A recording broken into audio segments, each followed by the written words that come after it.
الكريم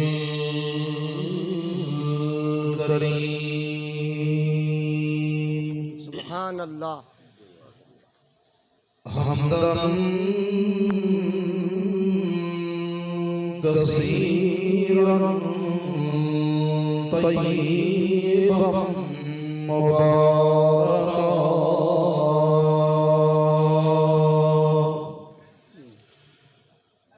والصلاة والسلام على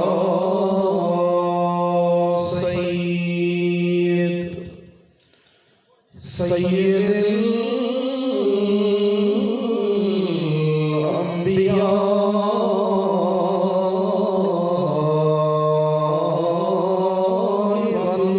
والمرسلين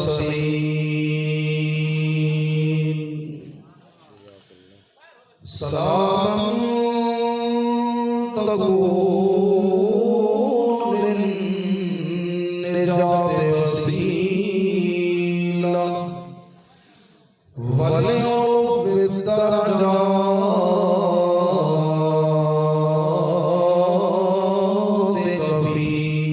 كفيلا. سبحان اللہ. محمد وعلى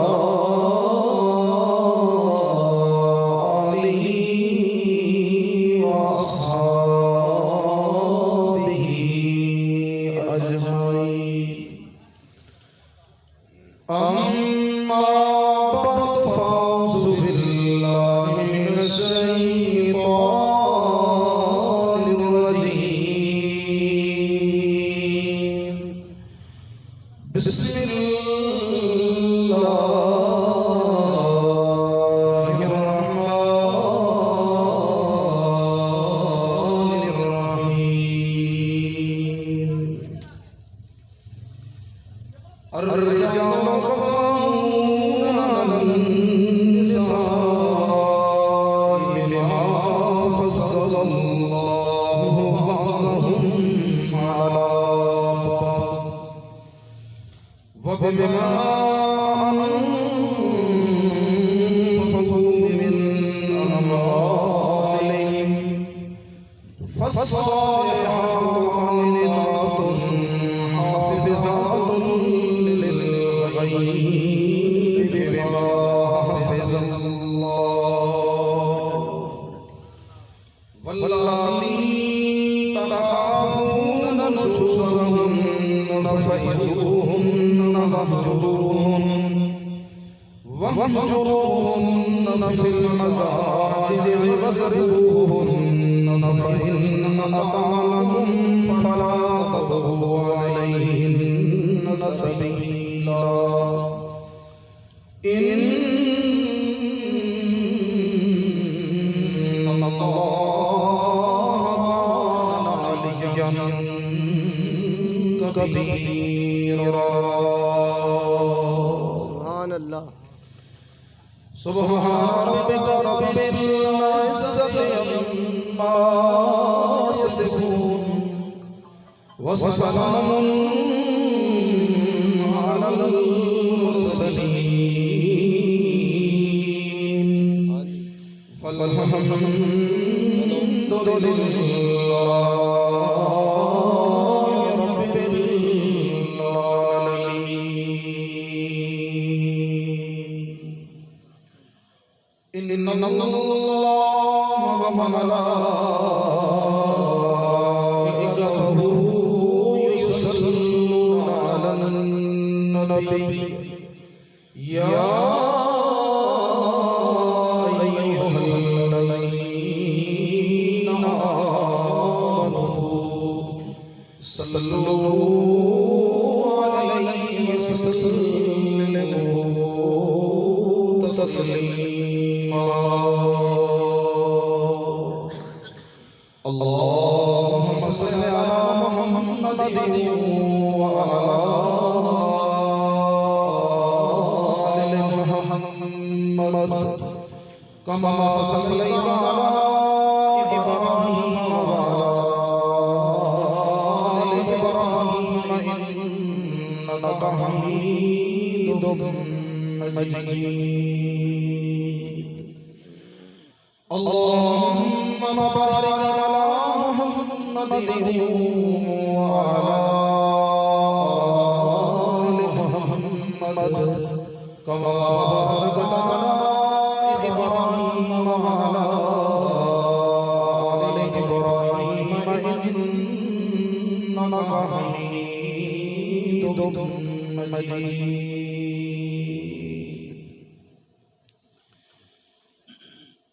بزرگان محترم برادران اسلام، آپ ہیں شادی خانہ آبادی کی تقریب میں اکٹھے ہیں. پیش اللہ سے یہ دعا ہے کہ رب العالمین جتنا وقت ہم یہاں بیٹھے ہیں قرآن اور حدیث رسول صلی اللہ علیہ وآلہ وسلم کی جو بات سنیں، اللہ اس کے بدلے میں مجھ سمیت آپ سب کی قیامت کے دن بخشش فرمائے.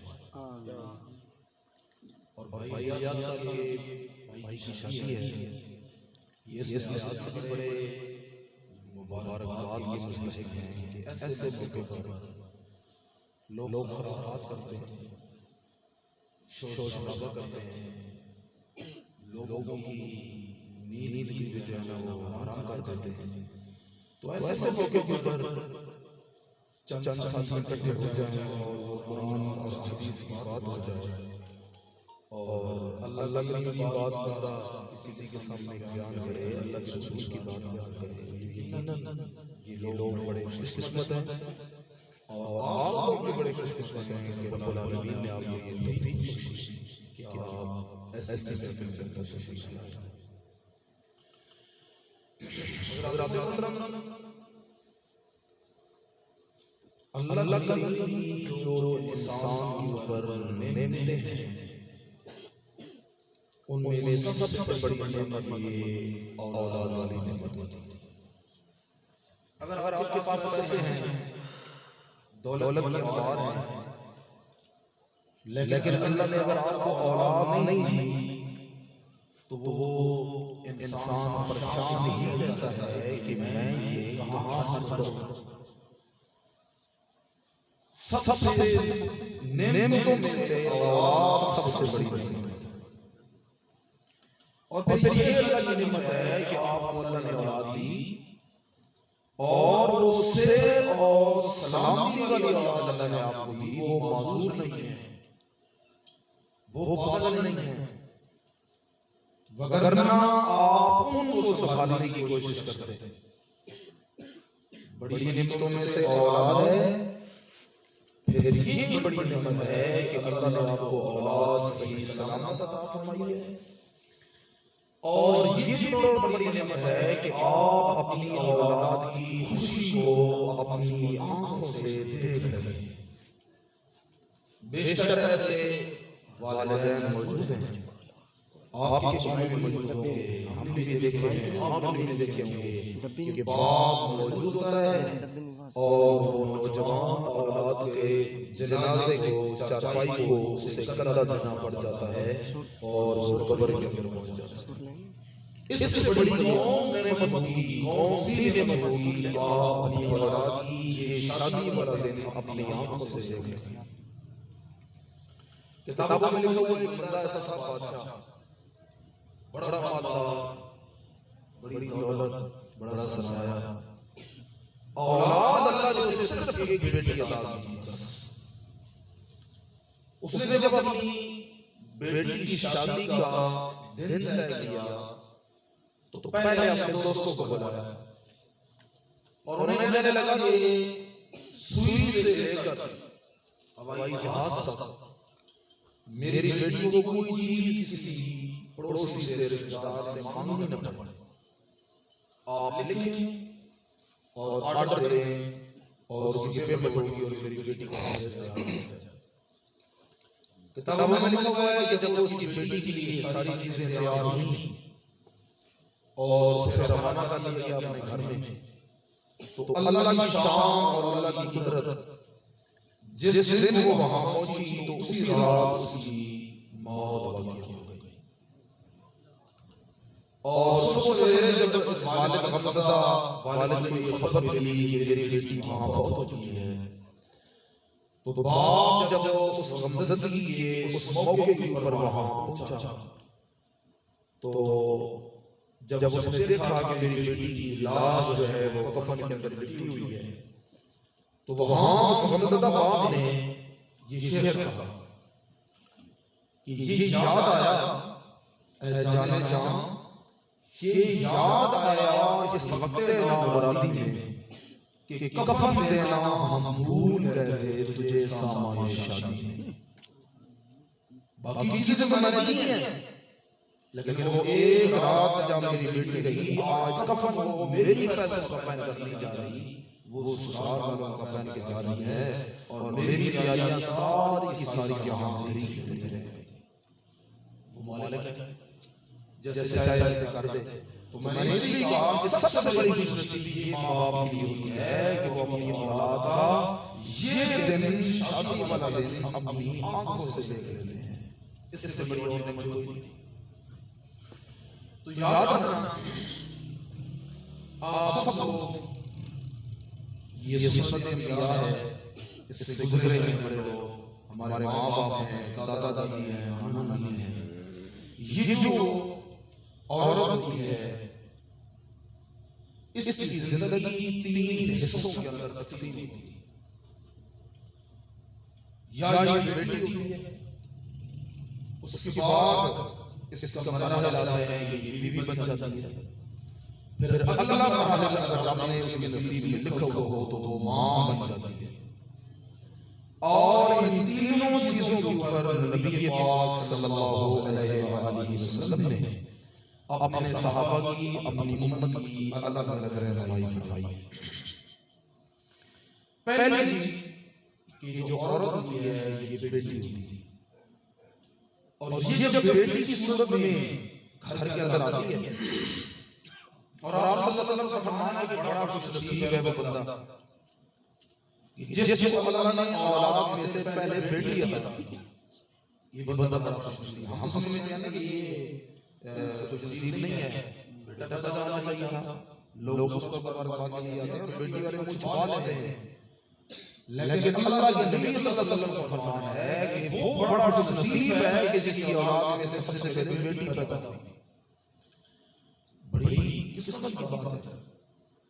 اور آپ صلی اللہ علیہ وسلم نے فرمایا یہ ایک بندے کو اللہ نے بیٹی عطا فرمائی، دوسری مرتبہ پھر بیٹی عطا فرمائی، تیسری بیٹی اللہ نے اسے عطا فرمائی، اور نتیجہ کیا نکلا کہ اس بندے نے ان کو جو تعلیم دی وہ تعلیم کے اندر اس نے کوئی بخل نہیں کی، جو ان کی تعلیم ضرورت بنتی تھی وہ ضروریاتی تعلیم کو دی، جو کھانے کے لیے ان کی فرمائش تھی اپنی ضرورت کے مطابق اس کی وہ خواہش اس نے پوری کی، اور یہ ساری چیزیں جب پوری کر کے ان کو اس کے گھر کے اندر وہاں شادی کر کے ان کو اپنے گھر کے اندر بھیج دیتا ہے جب خدا، تو آپ صلی اللہ علیہ وسلم نے فرمایا یہ باپ جس نے محنت کر کے، مزدوریاں کر کے، اپنی بچیوں کو خوش رکھ کے، ان کی تعلیم کا خیال رکھ کے جب وہ اپنے گھر کے اندر پہنچایا، جس دن یہ بندہ اس کی آنکھیں بند ہوں گی دنیا سے،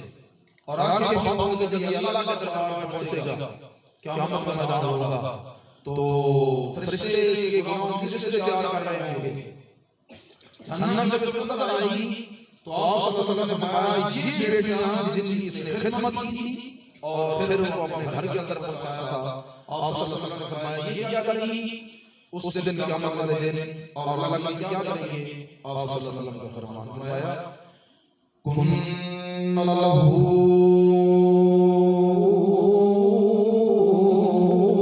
سترا من النار، قیامت کے میدان کے اندر جس وسیلے کے سامنے کو کھڑا کیا جائے گا اور جنت اس کے سامنے آ جائے گی اور گناہ سے زیادہ ہو جائیں گے، اس موقع کے اوپر قیامت کے میدان میں اس کی بیٹیاں جس جس نے خدمت کی دنیا میں محمد صلی اللہ علیہ وسلم نے فرمایا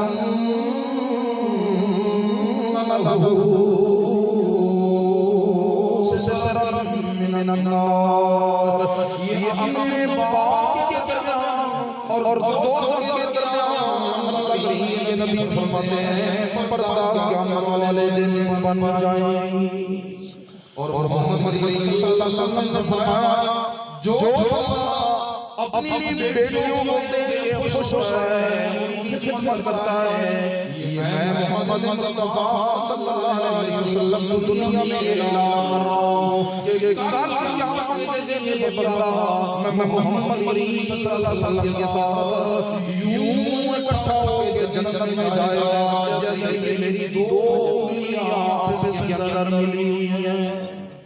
اور وہ معمولی دن نہیں ہوگا، قرآن پاک فرماتا ہے یوم یفر المرء من اخیہ وامہ وابیہ وصاحبتہ وبنیہ۔ قیامت کے دن ماں باپ اپنی اولاد سے چھپائے ہوئے اور اولاد ماں باپ سے چھپائی ہوگی، مرید اپنے پیر سے چھپنے کی کوشش کرے گا اور پیر صاحب مریدوں سے چھپنے کی کوشش کر رہے ہوں گے۔ دنیا کے اندر تو ہمیں پٹی ضرور پڑھائی جاتی ہے کہ آپ فلاں بزرگ کے ہاتھ میں ہاتھ دے دیں تو کوئی مسئلہ نہیں ہے، یہ قیامت کے دن بزرگ تجھے بچا کے لے جائے گا، لیکن قرآن پاک کہتا ہے وہاں کوئی بندہ کسی کے کام نہیں آئے گا۔ نتیجہ یہ نکلے گا کہ اس بندے کی ایک نیکی کام ہو جائے گی اور رب العالمین اسے کہیں گے ایک نیکی کام کو بس کر جنت میں تجھے بھیج دیا جائے گا۔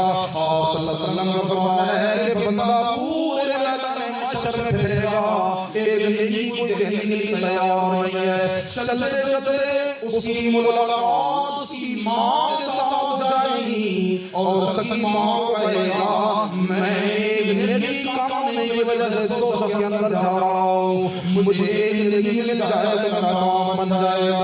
روایات میں آتا ہے اس کی ماں سے کہے گی تو کون ہے، میں تو تجھے جانتی نہیں ہوں، اور یہ بندہ کہے گا تو تیری وہی دنیا والی ماں نہیں ہے جو مجھے دیکھ کے اگر تکلیف ہوتی تھی تو تو تڑپ جایا کرتی تھی، مجھے کان پر چپے تو تو تڑپ جایا کرتی تھی، آج میں دوزخ کے اندر جا رہا ہوں، لیکن ماں قیامت کے دن کہے گی میں تجھے پہچانتی نہیں ہوں، میں جانتی نہیں ہوں تو کون ہے۔ وہ اتنا سخت دن ہے اور اس دن کے اوپر نبی پاک صلی اللہ علیہ وسلم فرماتے ہیں جس نے اپنی اولاد کی اپنے بچیوں کی اچھی تربیت کی ہے پھر وہ شادی کر کے اپنے گھر کا مالک بنا دیا ہے، یہ بندہ اور جہنم کے درمیان یہ بچیاں اس کی پردہ بن جائیں گی۔ تین میں نے آپ کو بتایا یہ چیزیں ہیں، ان تین چیزوں سے ایک بات اور میرے ذہن کے اندر آ گئی ہے کہ تین کام آپ صلی اللہ علیہ وسلم نے فرمایا کہ جنت میں اگر تم چاہتے ہو نا کہ جنت مل جائے، اور آپ صلی اللہ علیہ وسلم نے فرمایا کہ دنیا کے اندر میں محمد مصطفیٰ صلی اللہ علیہ وسلم ضمانت دیتا ہوں کہ یہ لوگ جنتی ہیں۔ کون کون سے جنتی؟ اللہ کے نبی فرماتے ہیں جو بندہ تین باتوں سے بچ جائے، تین کاموں سے اگر کوئی بندہ بچ گیا تو میں محمد مصطفیٰ صلی اللہ علیہ وسلم اعلان کرتا ہوں کہ یہ بندہ جنتی ہے، اور نبی پاک صلی اللہ علیہ وسلم ضمانت دے رہے ہیں۔ کون سے بندے؟ کون ایسے بندے جو تین کاموں سے بچ گئے؟ وہ بندے ہیں کون؟ کون کون سے کاموں سے بچنا ہے؟ آپ صلی اللہ علیہ وسلم کا فرمان فرماتے ہیں من فارق الروح الجسد، تین میرے امتی ایسے ہیں جن کی روح اس حالت کے اندر نکلی کہ وہ بری من ثلاث، جو بندہ تین کاموں سے بچ گیا دنیا میں، اس حالت میں روح جسم سے نکل رہی ہے کہ تین کاموں سے بچا ہوا ہے، تو نبی پاک صلی اللہ علیہ وسلم نے فرمایا میں محمد مصطفیٰ اعلان کرتا ہوں یہ بندہ ضرور ضرور جنتی ہے۔ اللہ کے نبی سے پوچھا جاتا ہے کون کون سے تین کام، تو اللہ کے نبی اعلان فرما کہتے ہیں سب سے پہلی چیز تکبر ہے. جو میرا امتی تکبر سے بچ گیا میں محمد مصطفیٰ اعلان کرتا ہوں کہ ضرور بے ضرور جنت کے اندر داخل ہوگا. یہ تکبر ایسی چیز ہے، یہ بظاہر بندہ نماز پڑھ رہا ہوتا ہے، وہ نمازی ہوتا ہے لیکن اس کے دل کے اندر تکبر ہوتا ہے. وہ عالم ہوتا ہے، اس کے دل کے اندر تکبر ہوتا ہے. حکیم الامت حضرت مولانا اشرف علی تھانوی رحمۃ اللہ تعالیٰ علیہ جو کم و بیش 1400 کتابوں کے مصنف ہیں، انہوں نے بڑی محنت کی ہے اس بات کے اوپر کہ انسان کا اندر کیسے پاک ہو. تو حضرت تھانوی فرماتے ہیں کہ سب سے مشکل چیز جو انسان کے اندر سے نکل کے جاتی ہے اس کا نام تکبر ہے. یہ علم کی وجہ سے بھی ہوتا ہے، یہ سرداری کی وجہ سے ہوتا ہے، یہ دولت کی وجہ سے بھی ہوتا ہے. اور یہ جہاں آ جائے اور یہ بظاہر بندہ نیک ہوتا ہے، وہ کلمہ پڑھتا ہے، لیکن یہ ایسی گندی بیماری ہے کہ یہ آتی ہوئی دیر نہیں لگتی. حضرت تھانوی نے بڑی پیاری بات لکھی ہے اس وقت کہ امام غزالی رحمہ اللہ تعالی علیہ کے زمانے میں ایک عالم دین تھے، وہ حج پر گئے. جب حج سے واپس آئے تو امام غزالی کے پاس آئے اور انہیں فرمانے لگے کہ حج سے پہلے میں تلاوت کرتا تھا تو بڑا مزہ آتا تھا، میں نماز پڑھتا تھا تو بڑا مزہ آتا تھا. حج کے بعد یہ نماز کے اندر جو لذت تھی یہ ختم ہو گئی. اور امام غزالی کون ہے؟ ابھی وہ چھوٹے بچے، بڑے نہیں بنے، امام نہیں بنے، چھوٹے سے بچے مدرسے میں پڑھتے ہیں. وقت کا جو بادشاہ تھا اس نے اپنے خرچے کے اوپر یہ مدرسہ بنوایا اور وہاں بچوں کو مفت تعلیم دی، بڑے ماہر اساتذہ لائے. ایک دن بادشاہ اپنا بھیس بدل کر گیا وہاں مدرسے میں کہ اتنا خرچہ جو کیا ہے تو چیک کرے کوئی بندہ پڑھتا ہے نہیں پڑھتا. ایک بچے سے پوچھا کہ یہ عمر تو گھر بیٹھنے کی ہے، تم پڑھ کیوں رہے ہو؟ بچے نے جواب دیا کہ میں اس لیے پڑھ رہا ہوں، آج پڑھوں گا تو کل میری شہرت ہوگی، کل میرا نام ہوگا، مجھے لوگ کہیں گے عالم آ گیا ہے، رشتہ دار عزت کریں گے، ایک سے دوسرے سے. سب نے یہی کہا. بادشاہ نے اب دل میں فیصلہ کر لیا کہ جیسی میں واپس جاؤں گا نا اس مدرسے کو گرا کے بلڈوزر لگا کے ختم کریں گے. میں پیسے خرچ کر رہا ہوں، یہ دنیا کی وجہ سے پڑھ رہے ہیں. جاتے جاتے ایک قوم میں بندہ نظر آیا، چلو اس سے بھی پوچھتے ہیں. وہاں بادشاہ جب اس کے پاس گیا کہ بیٹا تم کیوں پڑھ رہے ہو؟ اس نے کہا جی میں اس لیے پڑھ رہا ہوں کہ مجھے جس رب نے پیدا کیا ہے وہ رب تقاضا کیا کرتا ہے، مرنے کے بعد اس کی کیا چیزیں آ رہی ہیں، مراحل کیا سے آ رہے ہیں، اس بات کی وجہ سے میں پڑھ رہا ہوں. تو بادشاہ نے کہا چلو یہ اتنے نکمے گزرے ہیں، ایک بندہ تو ٹھیک نکلا ہے. اس وجہ سے اس نے کہا کہ چلو یہ مدرسہ گراتے نہیں، یہ اس کو رکھتے ہیں. وہ بچہ کون تھا؟ وہی بچہ بڑا بن کے امام غزالی بنا. اس ایک کی وجہ سے وہ سارا ادارہ بچا. اس امام غزالی کے پاس عالم آتا ہے کہ میں حج پر گیا ہوں، واپس آتا ہوں کوئی عبادت میرے سے نہیں. تو امام غزالی نے فرمایا حج جانے سے پہلے تیرے اندر عاجزی تھی اور حج کرنے کے بعد تیرے اندر تکبر پیدا ہو گیا ہے، اور جس کے اندر تکبر پیدا ہو جائے وہاں اس کی عبادتوں میں لذت اللہ تعالی اٹھا لیتے ہیں. تو آپ صلی اللہ علیہ وسلم نے فرمایا جو تکبر سے بچ گیا. اور دنیا میں جب انسان کی پیدائش ہوئی تو اس تکبر ہی پیدا ہونا ہوا ہے. آدم علیہ السلام کو جب اللہ نے بنایا فرمایا اس کے سامنے سجدہ کرو آدم علیہ السلام کے سامنے. تو قرآن پاک کہتا ہے سب نے سجدہ کیا. ابا استکبر وکان من الکافرین. شیطان نے فوراً انکار کر دیا اور شیطان کہنے لگا کہ یہ مٹی سے بنا ہوا ہے آدم، اور مٹی کو آپ آسمان کے پاس لے جائیں، وہاں سے پھینکیں تو مٹی سیدھا نیچے زمین کے اوپر آتی ہے، اور دو چھوٹی چھوٹی لکڑیوں کی اگر آپ آگ لگائیں اور آگ کی عادت ہے کہ وہ اوپر اٹھ کے جاتی ہے، صرف ہے یہ آدم مجھ سے نرم ہے، میں آدم سے اعلیٰ ہوں، اس لیے میں اس کے سامنے سجدہ نہیں کرتا. اور اللہ فرماتے ہیں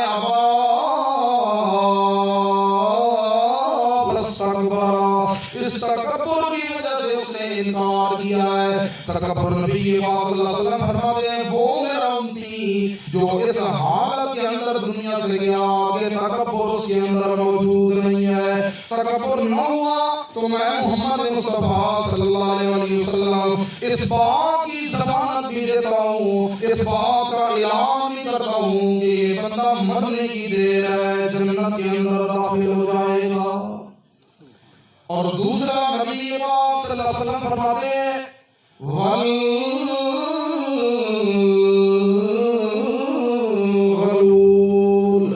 اور جو میرا امتی دھوکے سے، فرار سے بچ گیا۔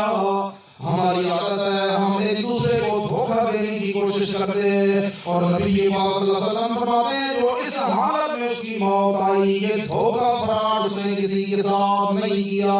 اگر دھوکہ فرار سے بچ گیا ہے، میں محمد مصطفیٰ صلی اللہ علیہ وسلم دنیا میں اعلان کر کے جا رہا ہوں یہ بندہ جنتی ہے۔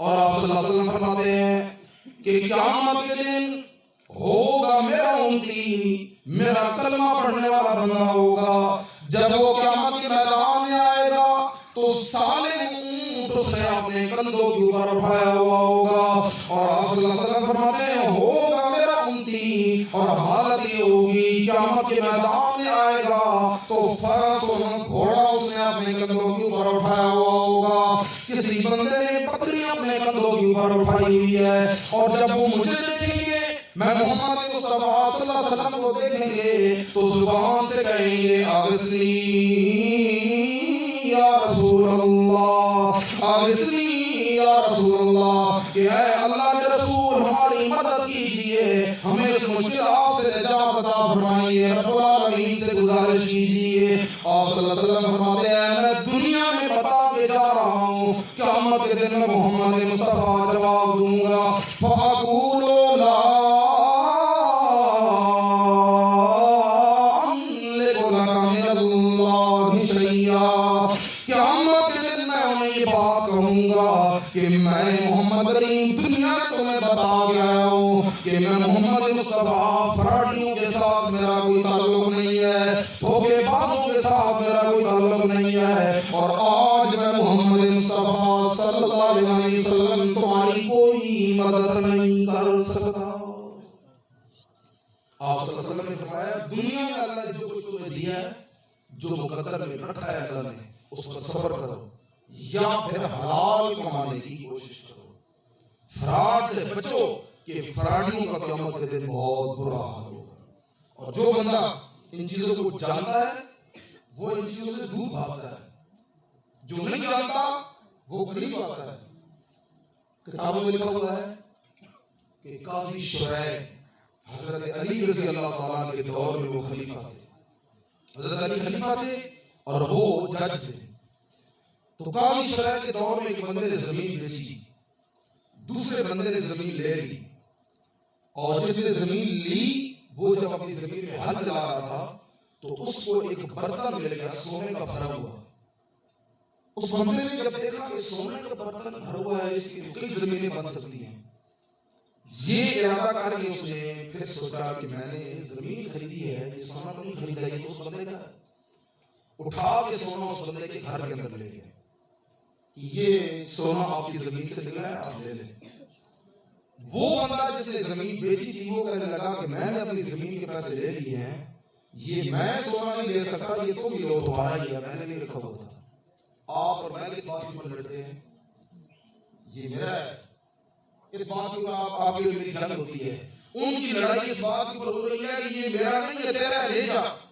نتیجہ یہ نکلا کہ بات عدالت تک پہنچ جاتی ہے۔